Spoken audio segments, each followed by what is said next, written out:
Hello and welcome to easily. My name is Gaurav Baswal और आज के इस लेक्चर के अंदर प्यारे बच्चों हम पढ़ने वाले हैं एक नया टॉपिक जो कि है सॉलिड स्टेट का। यह है लेक्चर नंबर 7 और इसके अंदर हमको यह समझना है कि डिफरेंट जो क्रिस्टल लैटिस होते हैं, डिफरेंट जो आयनिक सॉलिड होते हैं, उनके अंदर कैटायन कहां प्रेजेंट होता है, एनायन कहां प्रेजेंट होता है। अगर आपको इस लेक्चर को अच्छी तरीके से समझना है तो मेरा जो पिछला लेक्चर है वो आपको समझना पड़ेगा। मतलब जो हमने पिछले लेक्चर में समझा है वो चीजें हमको बिल्कुल दिमाग में सेट होनी चाहिए, तभी आपको ये लेक्चर देखना है। ये लेक्चर तभी आना है इस लेक्चर पे जब पिछला लेक्चर समझ में आ जाए।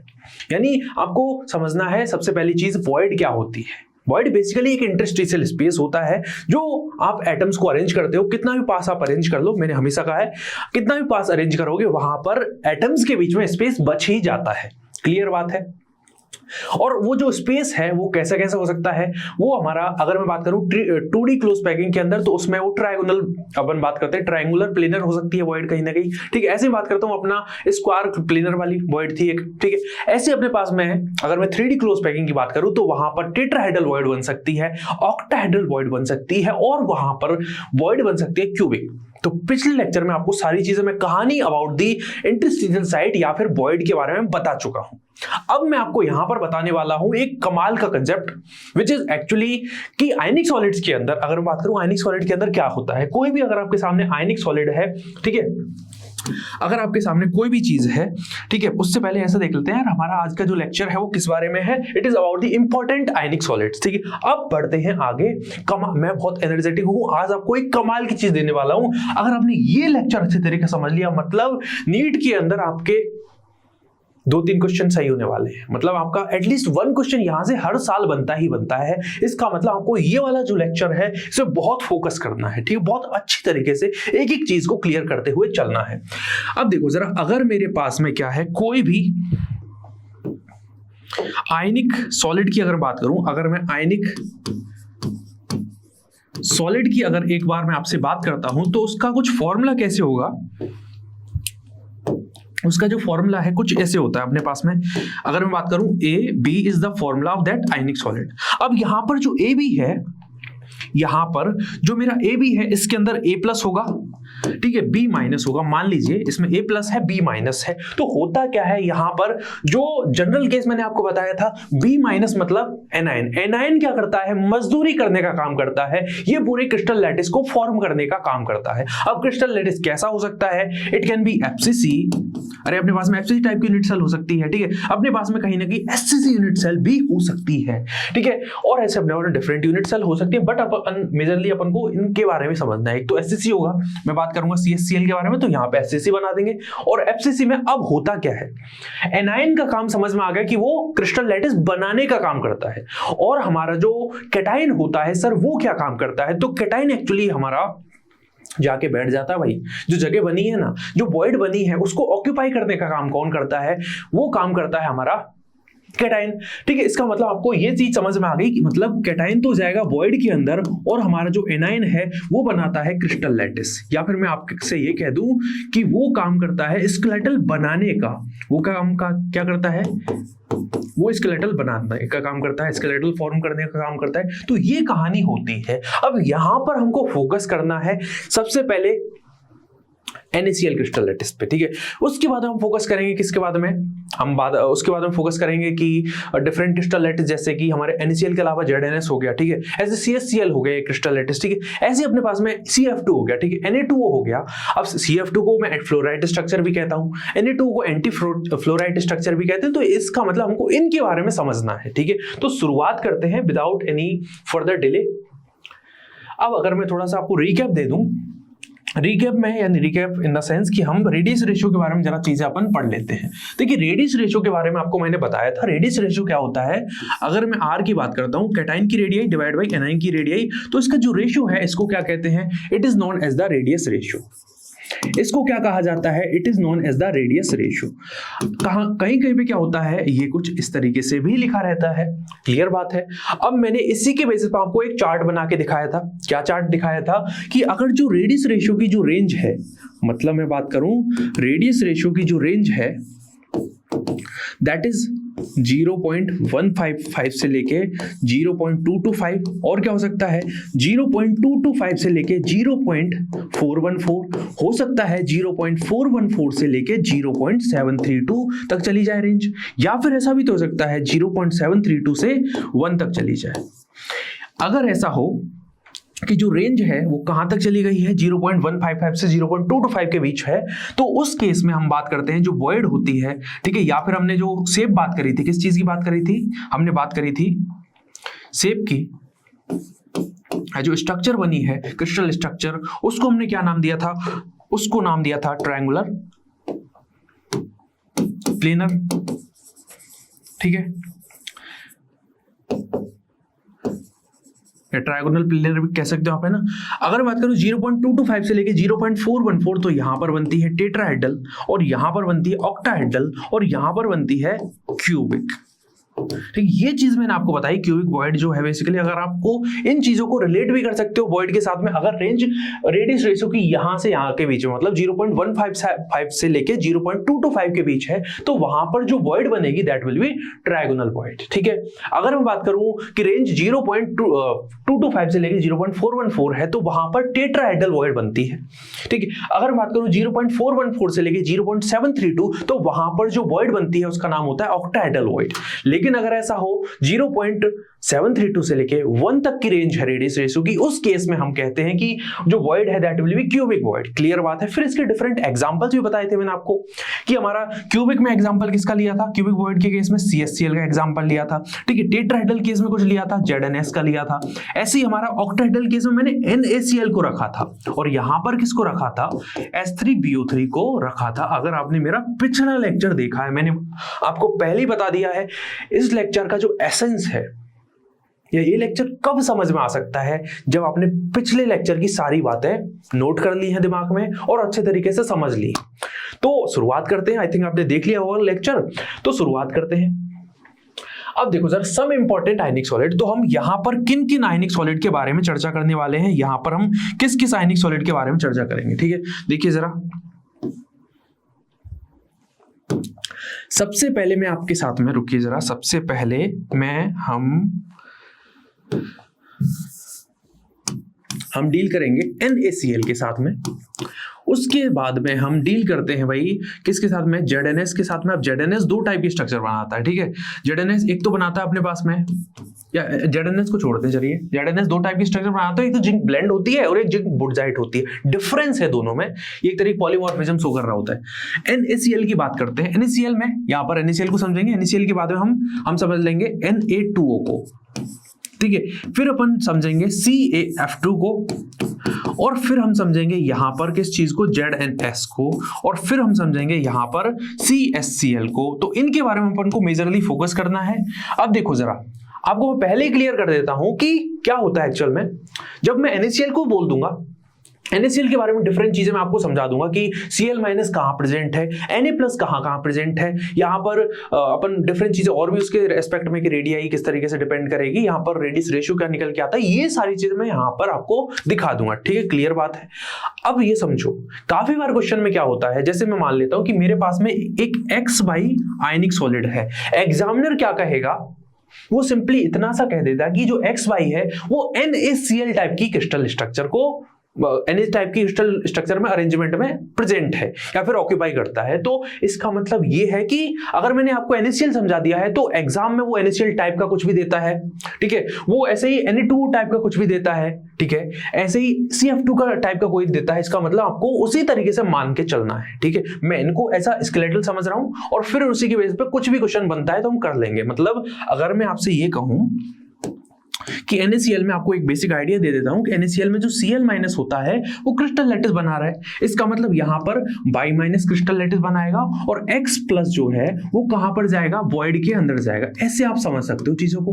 क्लियर बात है क्या, यहां पर ये क्रिस्टल स्ट्रक्चर बनाएगा, ठीक है। ये क्रिस्टल स्ट्रक्चर को फॉर्म करेगा। आपको पहले ही मैं बता चुका हूं कि जो हमारा एनायन होता है वो मजदूरी करने का काम करता है, जो स्केलेटल बनाने का काम करता है वो कौन करता है, एनायन करता है। लेकिन यहां पर थोड़ा सा गड़बड़ होगा मामला, यहां पर चीजें थोड़ी सी चेंज होती हैं। तो शुरुआत करते हैं, आपको मैंने थोड़ा बेसिक सा आइडिया बता दिया है, ठीक है। तो शुरुआत करा जाए, सबसे पहले है हमारे पास में NaCl, जिसको हम कहते हैं रॉक सॉल्ट, या जिसको हम कहते हैं क्या, नमक। तो इसमें होता क्या है, मैं देखो एक क्रिस्टल लैटिस को समझाऊंगा, एक आयनिक सॉल्ट को तरीके से समझाऊंगा, और बाकी के आप खुद बना सकते हो। मैं 2 चीजें उनके बारे में बताऊंगा, बाकी की जो कुंडली है वो आप खुद खोल सकते हो, उसका बहुत आसान है। देखो जरा, इसमें ऐसे समझो भाई साहब, आयनिक सॉलिड बहुत ही आसान है, बहुत सारे बच्चों को इसमें दिक्कत आती है, बट एक्चुअल में इसमें दिक्कत लेने वाली चीज है ही नहीं। सिंपल सी बात है, इसमें 2 चीजें हैं। एक तो आप ये कहोगे कि सर इसके अंदर क्या है, एक तो सर इसके अंदर Cl- है और एक इसके अंदर Na+ है। क्या क्या है, एक Cl- है और एक इसके अंदर सर Na+ है। मैंने क्या बोला, Cl- यहां पर FCC लैटिस बनाता है, ठीक है। FCC लैटिस बना रहा है, कौन सा लैटिस बना रहा है, FCC लैटिस बना रहा है, ध्यान रख लो पहले ही। और यहां पर Na+ जाके बैठ जाएगा, लेकिन किस टाइप की वॉइड के अंदर, तो वॉइड होगी ऑक्टाहेड्रल वॉइड। अब देखो जरा, इन 2 चीजों के बेसिस पे मैं इसकी कैसे कुंडली खोल के रखता हूं। कुंडली इन द सेंस, देखो देख भी सकते हो आप यहां पर Cl- पिंक वाली बॉल है, क्लियर बात है, पिंक वाली बॉल है, इसका मतलब ये कॉर्नर पे प्रेजेंट होनी चाहिए और फेस सेंटर प्रेजेंट होनी चाहिए। देखो जरा, क्या ये कॉर्नर पे है और फेस सेंटर पे है, देखते हैं जरा, corner corner corner corner corner, और ये फेस सेंटर बिल्कुल सही है। फेस सेंटर, ये अपना कॉर्नर, फेस सेंटर, ये क्या है अपना, ये कहीं ना कहीं अपना फेस सेंटर हो गया, ठीक है। ये क्या है, कॉर्नर कॉर्नर कॉर्नर, ये फेस सेंटर, ये कॉर्नर कॉर्नर, ठीक है, फेस सेंटर, और ये अपना फेस सेंटर। इसका मतलब हमारा जो Cl- है वो कहां प्रेजेंट है, सर वो प्रेजेंट है अपना कॉर्नर पे और वो प्रेजेंट है फेस सेंटर पे। मतलब ये क्या काम कर रहा है, FCC लैटिस बनाने का काम कर रहा है। एक कमाल का तरीका बताने वाला हूं, 2 चीजों के बेसिस पे कैसे आप सारी चीजें किसी भी क्रिस्टल लैटिस, किसी भी आयनिक सॉलिड के निकाल सकते हो, उसकी पूरी कुंडली खोल के रख सकते हो। देखो जरा, अब Na+ देखो जरा, मैंने आपको पिछले लेक्चर में ये चीज बताई थी कि वॉइड जो है ऑक्टाहेड्रल वॉइड, वो कहां प्रेजेंट होती है FCC लैटिस के अंदर। पिछला लेक्चर देख के आए हो, कहां प्रेजेंट है, एज सेंटर पे और बॉडी सेंटर पे। देखो जरा, edge centre edge centre edge centre edge centre edge centre edge centre edge centre edge centre edge centre edge centre edge centre edge centre, और एक जो Na+ है वो प्रेजेंट कहां पर है, बॉडी सेंटर पे। इसका मतलब मैं आपसे ये कहूं कि Cl- तो कहां प्रेजेंट है, FCC लैटिस बना रहा है, इसका मतलब वो प्रेजेंट है each corner, that is present at each corner, plus that is present at each face centre. Clear बात है, यहां तक चीजें क्लियर है। अब मैं आपसे कहूं Na+ के बारे में, तो Na+ कहां प्रेजेंट है, दैट इज प्रेजेंट ऑन, या वो ऑक्टाहेड्रल वॉइड में जा रहा है, कहां जा रहा है, ऑक्टाहेड्रल वॉइड के अंदर वो जा रहा है, इसका मतलब वो ऑक्टाहेड्रल वॉइड बना रहा है। क्लियर बात है। अब जरा ये समझो, ऑक्टाहेड्रल वॉइड में गया, इसका मतलब वो एज सेंटर प्रेजेंट है, एज वेल एज वो प्रेजेंट है बॉडी सेंटर पे। यहां लिख भी देते हैं अपन, एज सेंटर पे प्रेजेंट है प्लस वो प्रेजेंट है बॉडी सेंटर पे। बॉडी सेंटर कितने होते हैं, एक होता है एक क्यूब का, ठीक है। ऐसे ही एज सेंटर कितने होते हैं, 12 होते हैं। अब समझो बात, जिस चीज के बारे में आपको मैं लेके चल रहा हूं, अब देखो जरा, एक बार देखो, यहां पर FCC लैटिस है। FCC लैटिस में अगर आपसे पूछूं कि कितने एटम होते हैं, कितने आयन होते हैं, तो आप कहोगे सर 4 निकाले हुए हैं। FCC लैटिस में कहां पर है, कॉर्नर पे है और हर एक फेस सेंटर है। कॉर्नर प्रेजेंट एटम का कंट्रीब्यूशन कितना होता है, 1/8 होता है। फेस सेंटर प्रेजेंट एटम का 1/2 होता है, तो 8 × 1/8 1 हो गया, प्लस 6 × 1/2, इसका मतलब 4 हो गया टोटल, कहने का मतलब। तो 4 यहां पर Cl- एटम प्रेजेंट होंगे पर FCC लैटिस, या 4 Cl- होंगे, कहने का मतलब ये हो गया। अब देखो जरा, एक बार जरा ये देखो कि यहां पर क्या है, यहां पर NaCl है, रुको, यहां पर क्या है, NaCl है, रॉक सॉल्ट स्ट्रक्चर की अपन चर्चा कर रहे हैं। तो कहने का मतलब ये है 4 Cl- है, और यहां पर अगर मैं देखूं 4 Cl- तो मेरे पास में ऑक्टाहेड्रल वॉइड कितनी होंगी, अगर मेरे पास में 4 Cl- हैं तो उसमें ऑक्टाहेड्रल वॉइड कितनी होनी चाहिए और टेट्राहेड्रल वॉइड कितनी होनी चाहिए, तो आपको बताया हुआ है ऑक्टाहेड्रल वॉइड हो जाएंगे यहाँ पर जितने नंबर है, यानी 4, और डबल इसकी टेट्राहेड्रल वॉइड होंगी। टेट्राहेड्रल वॉइड से मुझे लेना देना है नहीं, तो केटाइन मेरा जा रहा है ऑक्टाहेड्रल वॉइड के अंदर। अब देखो जरा, यहाँ पर 4 ऑक्टाहेड्रल वॉइड है। अब आपको देखने के लिए कि इसमें से कितना % ऑक्यूपाइड होगा, कितना Na+ होगा, तो एक बार फॉर्मूले की तरफ नजर मार लो। फॉर्मूले में देखा, एक Cl- को न्यूट्रल किया जाता है एक Na+ से, इसका मतलब 4 Cl- will be neutralised by the 4Na+। अब देखो जरा, एक Na+ एक Cl- के साथ में रिएक्ट करता है, NaCl का एक फॉर्मूला बनाता है। यानी अगर मैं 4 लेता हूं, इधर से 4 Na+, इधर से भी 4 Cl-, तो यहां पर क्या बनेंगे, 4 NaCl फॉर्मूला यूनिट आप कहते हो उसको। एक कितनी यूनिट फॉर्मूला यूनिट बनी, यहां पर 4 फॉर्मूला यूनिट बनी। अब जनरली क्वेश्चन अगर बनता है कि एक आपके पास में NaCl की यूनिट सेल है, अरे इसको मैं एज ए यूनिट सेल मान लो अगर, कि जहां पे जो Cl- है वो FCC बना रहा है और ऑक्टाइडल वॉइड के अंदर कौन जा रहा है, Na+ जा रहा है, तो वो मेरी मान लीजिए एक यूनिट सेल है। क्लियर है? तो यहां पर इसकी एक यूनिट सेल के अंदर कितना फॉर्मूला यूनिट प्रेजेंट होंगी, आप कहोगे सर 4। कितनी? 4। अब जरा इसी से रिलेटेड अपन एक कंसेप्ट और पढ़ते हैं यहां पर, that is coordination number. Coordination number. अब मुझे बताओ, दिमाग का ढक्कन खोलो जरा, यहां पर ऑक्टाइडल वॉइड है, मतलब इसमें तो सोचना ही नहीं है कि कोऑर्डिनेशन नंबर कितनी होगी, सर 6 होगी। क्लियर बात है। कितनी हो जाएगी सर? 6 हो जाएगी। इसमें तो सोचना ही क्या है, इसमें तो आंख बंद करके बोल दो ऑक्टाइडल वॉइड मतलब कोऑर्डिनेशन नंबर 6। अब यहां पर थोड़ा आपको सोचना पड़ेगा, यहां पर थोड़ा सा दिमाग चलाना पड़ेगा। कोऑर्डिनेशन नंबर यहां पर कितनी होगी, तो देखिए जरा, कोई सा भी मैं क्या पकड़ता हूं, Cl- पकड़ता हूं। मान लीजिए ये वाला मैंने Cl- पकड़ लिया, ठीक है। अब देखो जरा, इधर एक यूनिट सेल होगी, अरे इधर भी तो एक यूनिट सेल होगी NaCl की, इधर भी एक यूनिट सेल होगी, और कहीं ना कहीं इसके ऊपर एक यूनिट सेल होगी। तो कहने का मतलब क्या है, अपने पास में ये अरेंजमेंट हो गया। इधर एक Na+ होगा, येलो कलर से ही बना देता हूं, ऐसा करता हूं, इधर एक Na+ होगा, इधर भी एक Na+ होगा, इधर भी एक Na+ होगा, और इधर होगा। टोटल कितने Na+ हुए देखो जरा, अगर मैं इसके अराउंड ढूंढता हूं, इधर एक Na+ है, इधर एक Na+, कितने हुए? 2 हुए। इधर एक Na+ है और इधर एक Na+ है, कितने हुए? 4 हो गए। 5 और 1 6। इसका मतलब इस वाले कॉर्नर की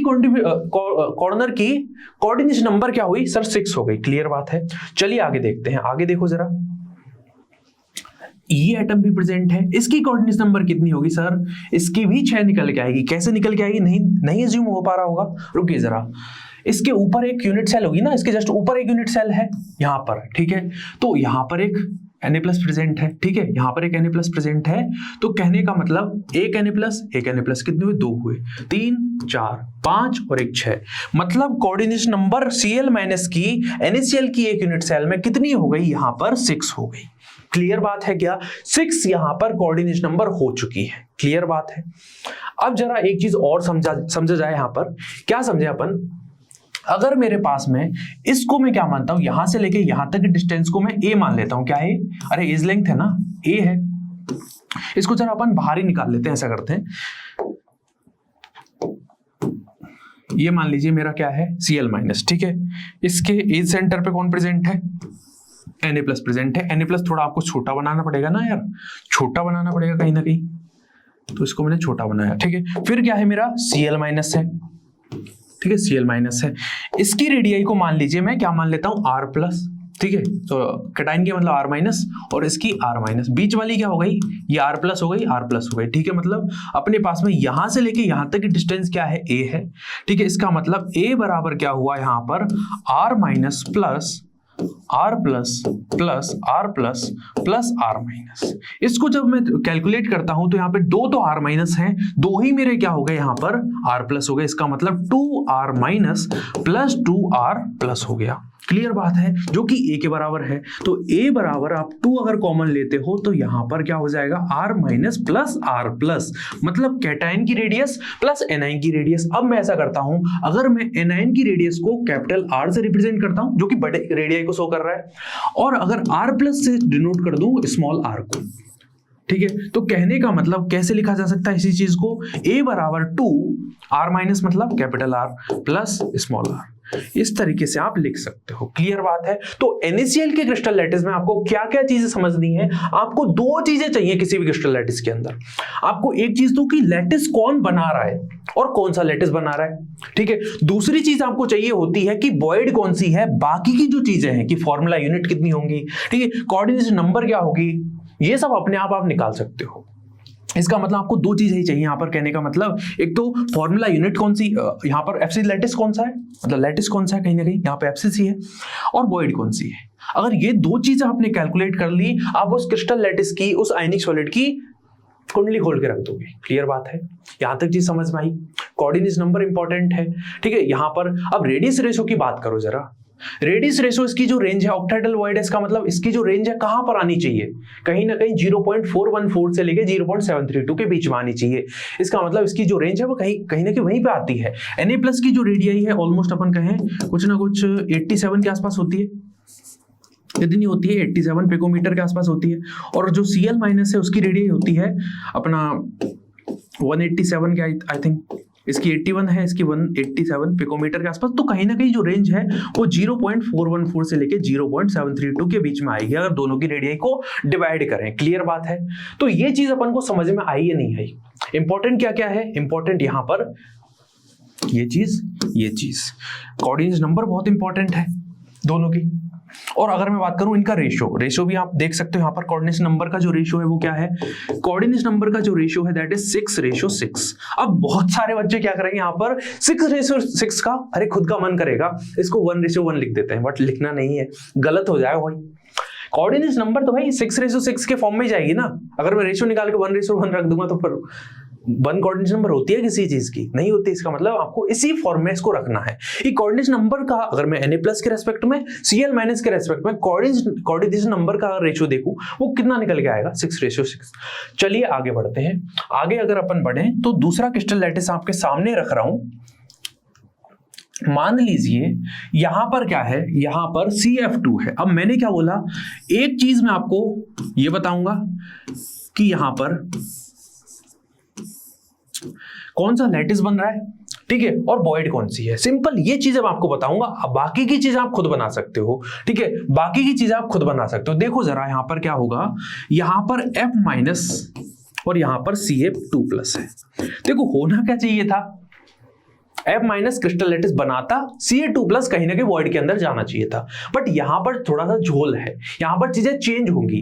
इसको कहते हैं फ्लोराइट स्ट्रक्चर। इसको मैं कहता हूं, या जो इसका दूसरा नाम है दैट इज फ्लोराइट स्ट्रक्चर। इसको फ्लोराइट भी कहते हैं, कैल्शियम फ्लोराइड कहीं ना कहीं, तो इसको फ्लोराइट स्ट्रक्चर भी कहा जाता है। तो इस केस में क्या होगा, इस केस में आपको याद रखना है, ये एक्सेप्शनल केस आप कह सकते हो, बट मतलब एक्सेप्शनल कोई चीज होती नहीं, हर चीज के पीछे लॉजिक होता है। यहां पर क्या है, F- जाएगा वॉइड के अंदर, बट सर कौन सी वॉइड, तो यहां पर टेट्राहेड्रल वॉइड के अंदर जाएगा। आप देख भी सकते हो, ये देखो कॉर्नर से √3/4 डिस्टेंस पर कोई एटम प्रेजेंट है। कॉर्नर से √3/4 डिस्टेंस, कॉर्नर से √3/4 डिस्टेंस, कॉर्नर से √3/4 डिस्टेंस, और इधर भी और इधर भी, ठीक है। उसको अपन कहते हैं, मैंने आपको बताया हुआ है कि कॉर्नर से √3/4 डिस्टेंस पे कौन प्रेजेंट होता है, टेट्राहेड्रल वॉइड प्रेजेंट होती है। और लैटिस कौन सा होगा, लैटिस बनाने का काम यहां पर कौन कर रहा है, Ca2+ कर रहा है। कौन बना रहा है, FCC लैटिस। सब अपने पास में FCC लैटिस बन रहा है। अब देखिए जरा बेसिक चीज अब आप खुद भी कर सकते हो, भले एक्सेप्शनल केस है, बट मतलब क्या उस बात से, मुझे दो चीजें चाहिए, कौन बना रहा है और कौन प्रेजेंट है, सिंपल सी बात है। तो कहने का मतलब यहां पर FCC लैटिस का मतलब एटम्स कितने हो जाएंगे, आयंस कितने हो जाएंगे, Ca2+ 4 हो जाएंगे। क्लियर बात है। अब देखो यहां पर है टेट्राहेड्रल वॉइड, तो अगर मैं आपको दोबारा चीजें बताऊं, अगर 4 एटम्स प्रेजेंट है, 4n, तो उस केस में ऑक्टाहेड्रल कितनी वॉइड होंगी, वहां पर n होंगी, और tetrahedral void will be 2n। Clear. इसका मतलब यहां पर 8 बननी चाहिए F-, ठीक है। और देखो जरा बननी चाहिए कितनी टेट्राहेड्रल वॉइड, 8 बननी चाहिए, ठीक है, बन भी रही है। अब बात आती है कि कितना ऑक्यूपाई है, तो हमको फॉर्मूले की तरफ देखना पड़ेगा। अगर मेरे पास में Ca2+ 1 है, उसको न्यूट्रलाइज करने के लिए F- 2 चाहिए। इसका मतलब अगर यहाँ पे 4 Ca2+ हैं तो यहाँ पर 8 F- प्रेजेंट होंगे। इसका मतलब यहाँ पर जो टेट्राहेड्रल वॉइड है वो 100% ऑक्यूपाइड है। अगर वहां पर भी आप देखो एक बार, उसको भी निकाल सकते हो आप, ठीक है। यहां पर कितनी हो जाएंगी, 8 F-। फॉर्मूला यूनिट कितनी बनेगी sir, formula unit will be 4 CF2। अरे क्लियर बात है, एक Ca 2 F- के साथ में रिएक्ट करेगा, ऐसे ही 4 Ca2+ यहां पर रिएक्ट करेंगे 8 F- के साथ में, और 4 CF2 यूनिट बनेगी, फॉर्मूला यूनिट। क्लियर बात है, 4 फॉर्मूला यूनिट ऑफ CF2 बनेगी। क्लियर बात है। अब बात ये आती है यहां पर कि कितना % टेट्राहेड्रल वॉइड ऑक्यूपाइड है, कितना परसेंट टेट्राहेड्रल वॉइड ऑक्यूपाइड है। तो इसमें देखो जरा अपने पास में क्या है, 8 टेट्राहेड्रल वॉइड है जो कि ऑक्यूपाइड है, कितने में से, 8 में से, इनटू 100, तो कितना परसेंट हो गया सर, 100%। अगर मैं आपसे पूछ लूं यहां पर अपने पास में कितना परसेंट ऑक्टाहेड्रल वॉइड्स का ऑक्यूपाइड है, तो आप बोलोगे बिल्कुल भी नहीं, अपने पास में 4 ऑक्टाहेड्रल वॉइड है, उनमें से कोई सी भी ऑक्यूपाइड नहीं है।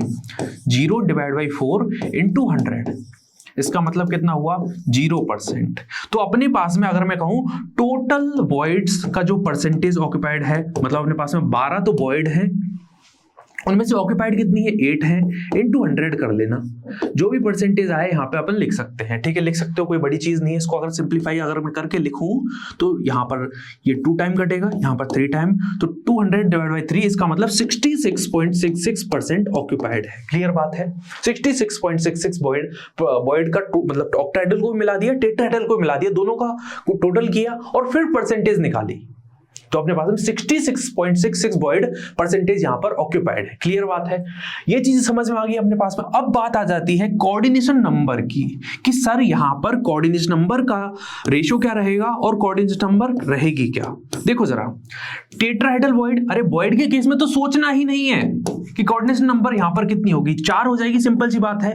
कोऑर्डिनेशन नंबर यहां पर कितनी होगी, 4 होगी। क्लियर बात है।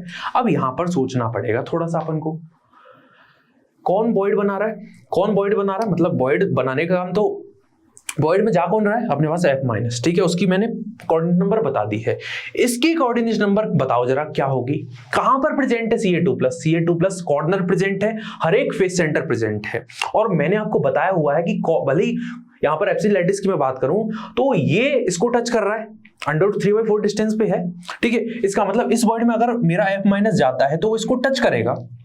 अरे इधर मेरा क्या है, कॉर्नर है, यहां पर वॉइड बनी, ठीक है, उसमें कौन चला गया है, मेरा F माइनस चला गया, तो F माइनस इसको टच नहीं करेगा क्या यार, करेगा टच, ठीक है। इसका मतलब क्या है, यहां पर इनको ये टच कर रहा है। और ये आपको पता है कॉर्नर भाई साहब 1 यूनिट सेल का सगा होता नहीं है, वो 8 यूनिट सेल में प्रेजेंट होता है, कहीं ना कहीं 8 यूनिट सेल में कॉमन होता है।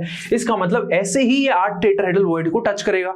क्लियर बात है, 8 टेट्राहेड्रल वॉइड को टच करेगा। इसका मतलब यहां पर जो कोऑर्डिनेशन नंबर होगी that will be 8 will be coordination number. अगर आप रेशियो की फॉर्म में लिखना चाहो, कैसे लिखोगे कोऑर्डिनेशन नंबर का रेशियो, तो आपको बताना पड़ेगा कि Ca को आपने पहले लिया है और F को बाद में लिया है, तो इसकी कोऑर्डिनेशन नंबर 8 है, इसकी कोऑर्डिनेशन नंबर 4 है। आप इसको ऐसे लिख सकते हो या फिर F रेशियो Ca की फॉर्म में भी लिख सकते हो कि 4 इसकी है, 8 इसकी है, जैसे मन में आता है वैसे लिख सकते हो। बट आपको मेंशन करना पड़ेगा कि आपने Ca को पहले लिया है, F को बाद में लिया है, लेकिन जनरल फॉर्म में आपको इसी तरीके से लिखना, 8/4 will be the ratio of the coordination number. Clear बात है। अब चलिए हम यहां पर लेते हैं Na2O। अब Na2O को जो नाम दिया जाता है that is anti fluoride structure. Anti fluoride structure मतलब हमारे पास में जो फ्लोराइड स्ट्रक्चर थी उसका कहीं ना कहीं उल्टा होगा। उल्टा इन द सेंस कि वहां पर तो कैटायन था जो क्रिस्टल लैटिस बनाने का काम कर रहा था, यहां पर नॉर्मल ट्रेंड होगा। भले इसको एंटी बोला गया है लेकिन नॉर्मल ट्रेंड को फॉलो करेगा, मतलब एनायन क्रिस्टल लैटिस बनाएगा और कैटायन वॉइड के अंदर जाएगा। ठीक है, नॉर्मल जो ट्रेंड होता है वही यहां पर फॉलो होगा। तो देखो जरा अपने पास में वही चीज मैंने क्या बताया, 2 चीजें बताऊंगा, बाकी की चीजें खुद अपन कर सकते हैं, बाकी की चीजें अपन खुद कर सकते हैं। कुंडली निकालने का काम हमारा आसान है। देखो, और जब तक अपन चीजों को खुद नहीं करते हैं तब तक अपन को चीजें आती नहीं है। तो मैं आपसे ये कहूंगा, 2 चीजें मैंने आपको बता दी है, NaCl बता दिया है, CF2 बता दिया है, इसको एक बार खुद ट्राई करो। अगर खुद हो जाता है बहुत ही अच्छी बात है, हमको चीजें समझ में आ रही हैं। अब देखिए जरा, इसमें आपको अगर मैं चीजें बताऊं, यहां पर क्या होता है, यहां पर हमारे पास में जो O2- है मतलब ऑक्साइड जो आयन है, और दूसरी तरफ मेरे पास में Na+ है। होगा क्या यहां पर जो ऑक्साइड आयन है वो FCC लैटिस बनाता है, मतलब हमारा एनायन लैटिस बनाने का काम कर रहा है, जो उसको करना चाहिए था। वहां पर बेचारे Ca2+ कहां फंस गया, क्या से क्या हो गया वाला सीन हो गया उधर। तो इधर क्या जहां होना था वही हुआ है। इधर देखो Na+ कहां जाएगा, Na+ ये जरूरी नहीं कि हमेशा ऑक्टाहेड्रल वॉइड के अंदर जाएगा। इट एक्चुअली डिपेंड कि कोई भी जो कैटायन है वो किस टाइप की वॉइड में जाएगा, तो वो रेशियो पे डिपेंड करता है कहीं ना कहीं। रेडियस रेशियो, अगर वो रेडियस रेशियो 0.414 से 0.732 के बीच में आता है, उसमें वो किस में चला जाएगा, ऑक्टेटाइडल वॉइड के अंदर। अगर वो 0.732 से 1 के बीच में रेडियस रेशियो देता है तो उस केस में वो क्यूबिक वॉइड के अंदर जाएगा। अगर वहां पर रेंज 0.225 से लेके 0.414 के बीच में है तो वहां पर जो हमारा केटाइन है that will lie in the tetrahedral void. तो यहां पर जो अगर आप रेशियो निकालो दोनों का तो ये लाई करेगा किसके अंदर, it will lie in the tetrahedral void. मैं आपको डायरेक्टली बोल रहा हूं ना कि ये जो Na+ है वो टेट्राहेड्रल वॉइड के अंदर जाएगा और CF2 के अंदर जो F- है वो टेट्राहेड्रल वॉइड के अंदर जाता है, ठीक है। Na+ और Cl- वाला जो केस है उसमें Na+ ऑक्टाहेड्रल वॉइड के अंदर जाता है। इट एक्चुअली डिपेंड कि जो रेडियस रेशियो की रेंज में जो रेडियस रेशियो है वो किस रेंज में लाई कर रहा है। 0 पॉइंट मैंने आपको बता दिया कि यहां पर अपने पास में रेडियस रेशियो इस रेंज में आई तो ट्रायंगुलर, ठीक है, जनरली होती नहीं है 2D के अंदर, मतलब 3D के अंदर होती नहीं है। अगर वो इस रेंज में है तो टेट्राहेड्रल वॉइड में हमारा कैटाइन जाएगा, अगर वो इस रेंज में है ऑक्टाहेड्रल वॉइड के अंदर कैटाइन जाएगा, ठीक है। ऐसे यहां पर इस केस में है तो इस केस में अपना क्यूबिक वॉइड में चला जाता है। ये सब यहीं से अपन निकाल रहे हैं, कोई हाथी घोड़े अपन को कोई मतलब रात में सपने में भगवान नहीं आ रहे कि चलो Na+ को इसमें ऑक्टाहेड्रल वॉइड के अंदर रख दो, ठीक है, ऐसे करो, अब की बार में Na2 जो है उसमें ऑक्साइड एंड एप्सिलैटिस बनाएगा और Na+ will lie in the अपना टेट्राहेड्रल वॉइड। ऐसे अब की बार में अपने CF2 को ऐसा करते हैं, F- यार थक गया होगा, ये CCP लैटिस बहुत बार बना लिया इन्होंने, एनाइन भाई साहब थक जाता है, इंसान है काम करेगा थक जाता है, तो ऐसा करते हैं अब की बार कैटाइन से करवाते हैं। भाई साहब बहुत ये बदमाशी काट रहा है, ठीक है, आता है और जाके बिल्कुल चुप बिल्कुल कमरे में जाके बैठ जाता है, सो जाता है, बस उससे कुछ काम कराओ यार।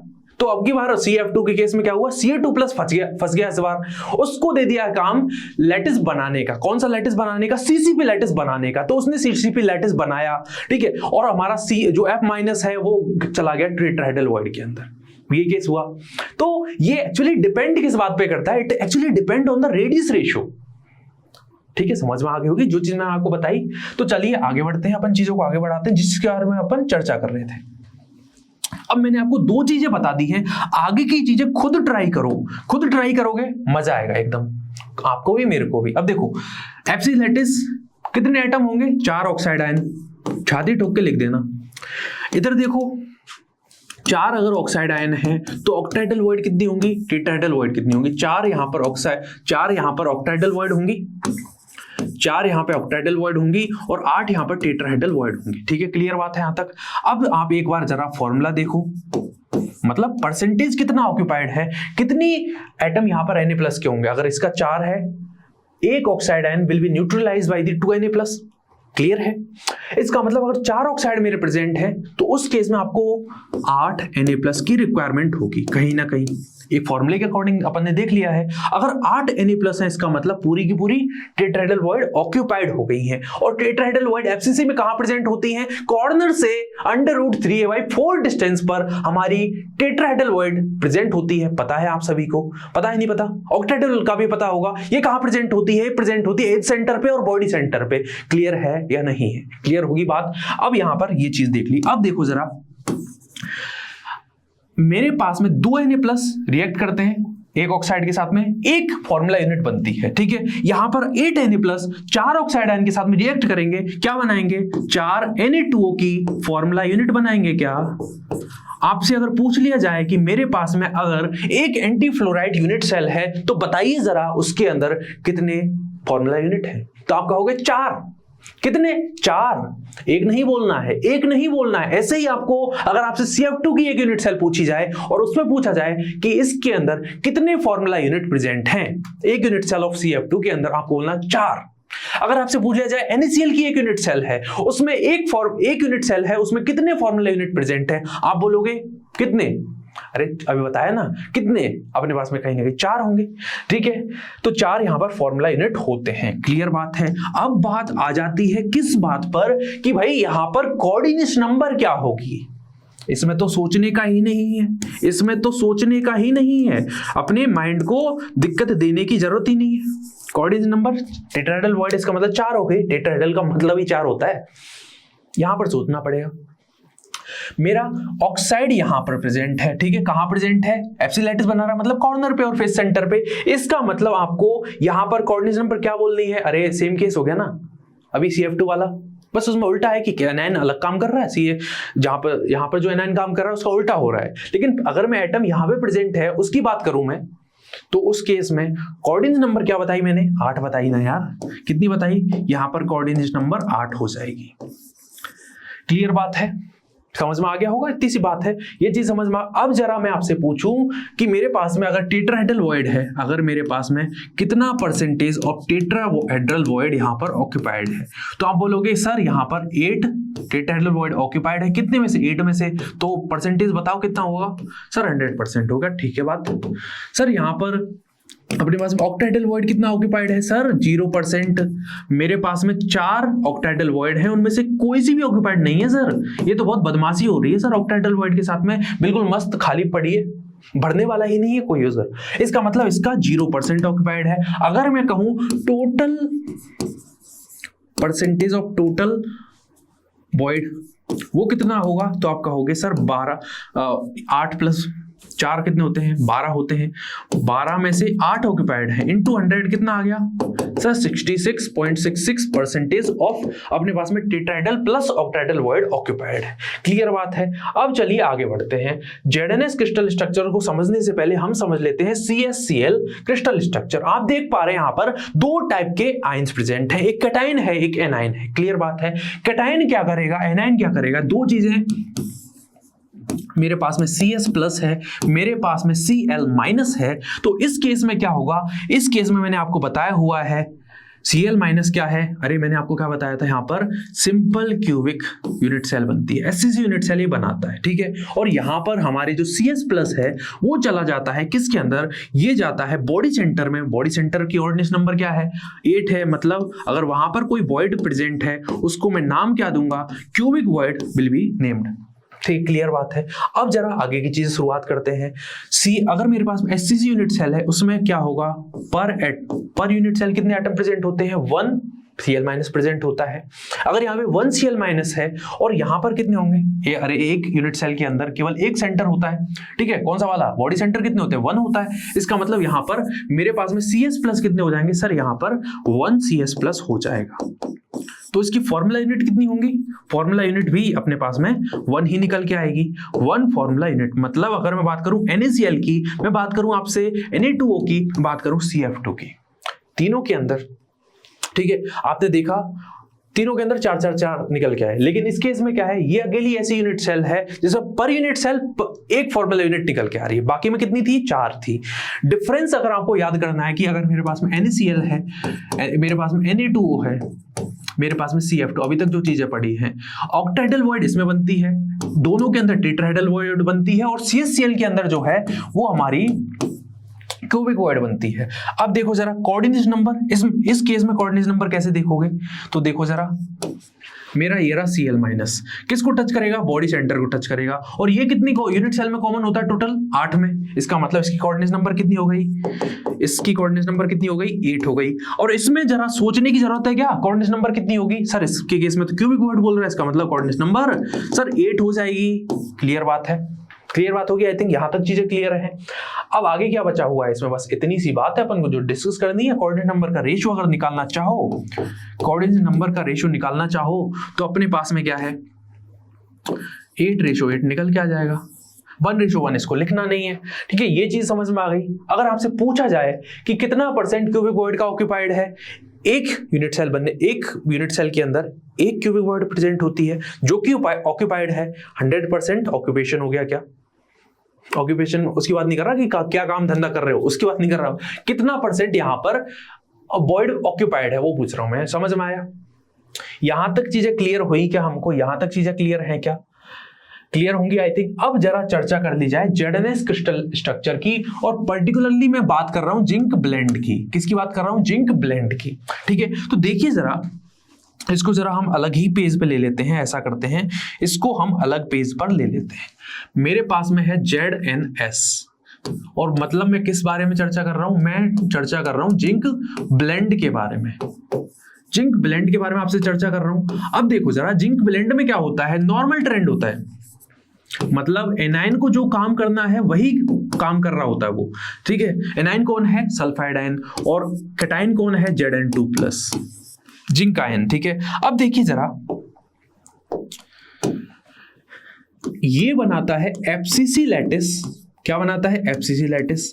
और जब ये एफसीसी लैटिस बनाएगा, इसमें जो हमारा Zn2+ है वो दो टाइप की वॉइड है, ऑक्टाहेड्रल वॉइड है, टेट्राहेड्रल वॉइड है। लेकिन Zn2+ किस में जा रहा है? टेट्राहेड्रल वॉइड में। क्यों जाता है? तो वही चीज है, रेडियस रेशियो रेंज। ठीक है, टेट्राहेड्रल वॉइड के अंदर ये चला गया। अब आगे की चीजें आप खुद कर सकते हो। कैसे करोगे? आगे की चीजें खुद करने के लिए आपको देखना पड़ेगा कि यहां पर एफसीसी के अंदर कितने एटम प्रेजेंट होंगे। तो सर यहां पर 4 सल्फाइड आयन होंगे, 4 सल्फाइड आयन होंगे। इसमें कितने होंगे? अगर मैं बात करूं 4 सल्फाइड आयन को न्यूट्रल करने के लिए तो 4 ही Zn+2 की रिक्वायरमेंट होगी। कितनी Zn+2 की रिक्वायरमेंट होगी? 4 Zn2+ की रिक्वायरमेंट होगी। ठीक है, इसका मतलब अगर मैं बात करूं यहां पर फॉर्मूला यूनिट्स की, कितनी फॉर्मूला यूनिट बनेंगी? अरे देख सकते हो, खुद सोचो जरा। अगर मैं बात करूं 4 सल्फाइड आयन को न्यूट्रल करने की तो 4 Zn2+ की रिक्वायरमेंट है।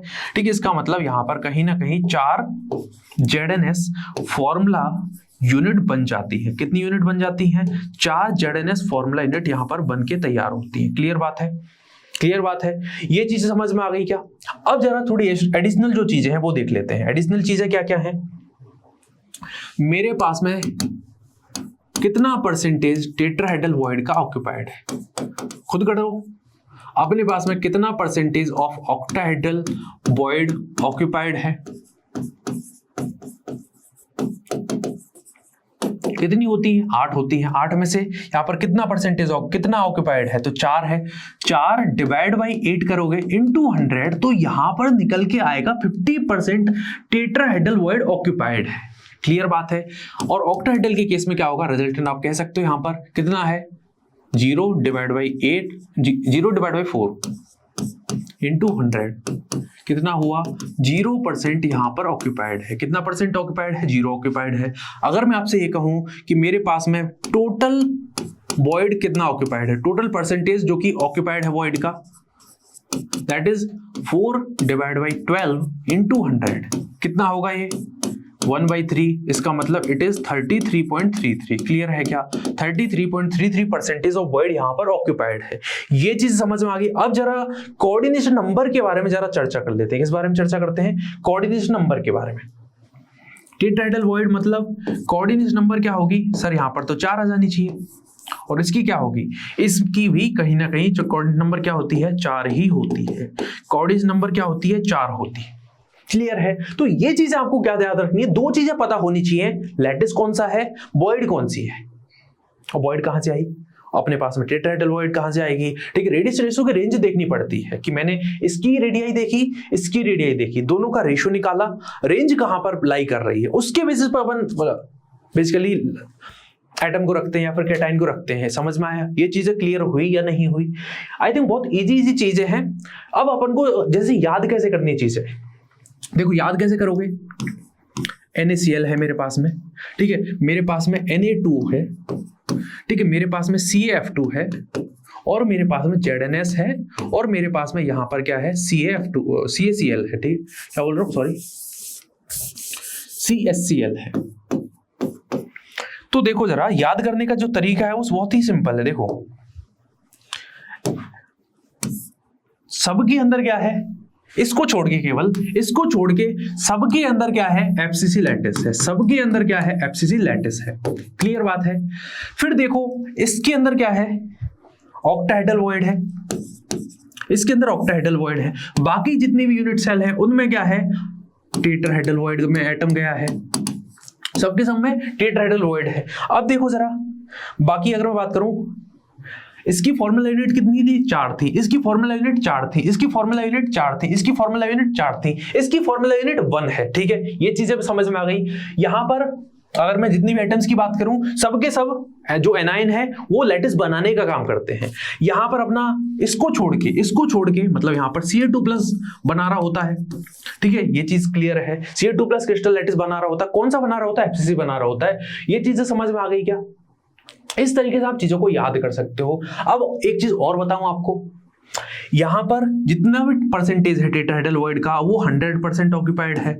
सिर्फ इसको छोड़ के आप ये बोलोगे कि इसके अंदर क्या है? वॉइड का जो टेट्राहेड्रल वॉइड का जो परसेंटेज है, टेट्राहेड्रल वॉइड का जो परसेंटेज है दैट इज 50%। तो आई थिंक ये चीजें अपन को समझ में आई क्या? ये अपन ने यूनिट सेल, ये डिफरेंट क्रिस्टल लैटिस पढ़े हैं, डिफरेंट आयनिक सॉलिड पढ़े हैं। CHCl को छोड़ के सारे एफसी लैटिस बना रहे थे, क्लियर है। CF2 को छोड़ के सारे के अंदर F- जो है, सारे के अंदर जो एनाइन है वो क्रिस्टल लैटिस बना रहा है, ठीक है। ऐसी बात करूं ऑक्टाहेड्रल वॉइड की, यहां पर NaCl के अंदर प्रेजेंट है। टेट्राहेड्रल वॉइड Na2 के अंदर होती है, CF2 के अंदर होती है, ZnS के अंदर होती है। CS+ के अंदर क्या है अपने पास, जो CHCl है इसके अंदर होती है क्यूबिक वॉइड। क्या होती है? क्यूबिक वॉइड होती है, क्लियर बात है। अब ऐसे बहुत सारे और भी क्रिस्टल लैटिस होते हैं जहां पर अपन को, जैसे एक हो गया रूटाइल स्ट्रक्चर, ठीक है, एक होती है जैसे CaTiO3 वाली स्ट्रक्चर होती है, ठीक है, और भी बहुत सारे क्रिस्टल लैटिस हैं। एक डायमंड क्यूबिक स्ट्रक्चर भी होती है, DC जिसको कहा जाता है। लेकिन अपन को यहां तक चीजें समझ में आ गई तो बहुत अच्छी बात है। अगर एक चीज और बताऊं, ZnS क्रिस्टल लैटिस होती है कहीं ना कहीं। ZnS को मैंने बताया ना, 2 टाइप की यूनिट सेल बनाती है, मतलब 2 टाइप की यूनिट सेल में ये लाई करता है। एक तो मेरे पास में होता है जिंक ब्लेंड, एक होता है जिंक बुडजाइट। क्या होता है? जिंक बुडजाइट। अब बुडजाइट जो है वो, उसमें जो H2- है वो बनाता है HCP lattice, hexagonal close packing में प्रेजेंट होता है। इसके अंदर आप कह रहे हो CCP लैटिस, CCP का मतलब FCC लैटिस। तो ये डिफरेंस है दोनों के अंदर, ये जिंक ब्लेंड है, ये जिंक बुडजाइट है। दोनों का फॉर्मूला ZnS होता है, लेकिन यहां पर अरेंजमेंट CCP है, यहां पर अरेंजमेंट HCP है। समझ में आया क्या हमको? यहां तक चीजें, यहां तक की चीजें क्लियर हुई या नहीं हुई? तो आई थिंक क्लियर हो गई होंगी। तो यहां पर हमारा जो लेक्चर है अबाउट द आयनिक सॉलिड वो कंप्लीट होता है। यहां पे अपन खत्म कर सकते हैं चीजों को। अब इंपॉर्टेंट ये है, कुछ जो बची हुई चीजें हैं वो अपन यहां पे खत्म करेंगे आने वाले लेक्चर के अंदर। तो अब एक चीज है, बहुत सारे बच्चों हैं जिनको ऐप डाउनलोड करने के बाद में कुछ चीजों को एनरोल कैसे करें बैच के लिए, वो दिक्कत आ रही है। तो उन्हीं के लिए मैं आपको लेके आया हूं कि सबसे पहले आपको ऐप डाउनलोड करना है। कहां से डाउनलोड करेंगे? अरे सबको पता रहता है आजकल तो प्ले स्टोर से। प्ले स्टोर से जैसे ही आप ऐप को डाउनलोड करोगे, ठीक है, उसमें नंबर वगैरह डालना, उसके बाद में अपने पास में क्या होगा, यहाँ पर आप क्लास 11-12 में हो, इसको टैप करना। इसको जैसे ही टैप करोगे आप तो अपने पास में यहाँ पर ये चीजें दिखेंगी। क्या क्या? ये चीजें दिख जाएंगी, CBSE, उदय 2.0, शिखर 2.0। ये जो बैचेज हैं that is for the commerce. अगर आप साइंस के बच्चे हैं, ठीक है, तो आपके लिए प्रारंभ है और टॉपर बैच है। प्रारंभ इज फॉर 11th बच्चा और ये है 12th के लिए बच्चे के लिए, ठीक है, नीट के। उसको टाइप करने के बाद में आप आसानी से खुश रहिए, पढ़ते रहिए और अच्छी तरीके से अपनी जो तैयारी है उसको अच्छी तरीके से करिए। जैसा कि हमारी जो मतलब इंस्टीट्यूशन है उसका टैगलाइन ही यही है, लर्न विद अ स्माइल, ठीक है। तो खुश रहिए, पढ़ते रहिए। दिस इज गौरव बसवाल और आगे के आने वाले लेक्चर के अंदर हम और भी डीप डाउन चीजों को लेके जाएंगे। एक चीज होती है बेसिकली डिफेक्ट, कि सॉलिड के अंदर क्या होता है, क्लोजली पैक्ड स्ट्रक्चर होती है, लेकिन उसके अंदर भी डिफेक्ट प्रेजेंट होते हैं। किस तरीके के वो डिफेक्ट होते हैं, वो डिफेक्ट क्या एडवांटेज देते हैं? क्या हमेशा जो डिफेक्ट होता है वो एडवांटेज देता है क्या? कभी हमेशा डिसएडवांटेज देता है। लेकिन अगर एक सॉलिड है उसके अंदर जो डिफेक्ट है वो एडवांटेज दे भी सकता है। जानने के लिए जुड़े रहिए यहीं पर, ठीक है। और हम समझेंगे कि डिफेक्ट बेसिकली एडवांटेज देगा कैसे, इस एक सॉलिड के अंदर डिफेक्ट मिलता कैसे है, कौन कौन से वो डिफेक्ट हैं, ठीक है। लाइन डिफेक्ट क्या होता है, ठीक है, पॉइंट डिफेक्ट क्या होता है, वैकेंसी डिफेक्ट क्या होता है, ठीक है। ऐसे अपन बात करें इंटरस्टिशियल डिफेक्ट क्या होता है, इनके बारे में आने वाले लेक्चर के अंदर अपन समझने वाले हैं, ठीक है। सो यहां पर अपन अब मैं लेना चाहूंगा आपसे विदा, and this is Gaurav Baswal.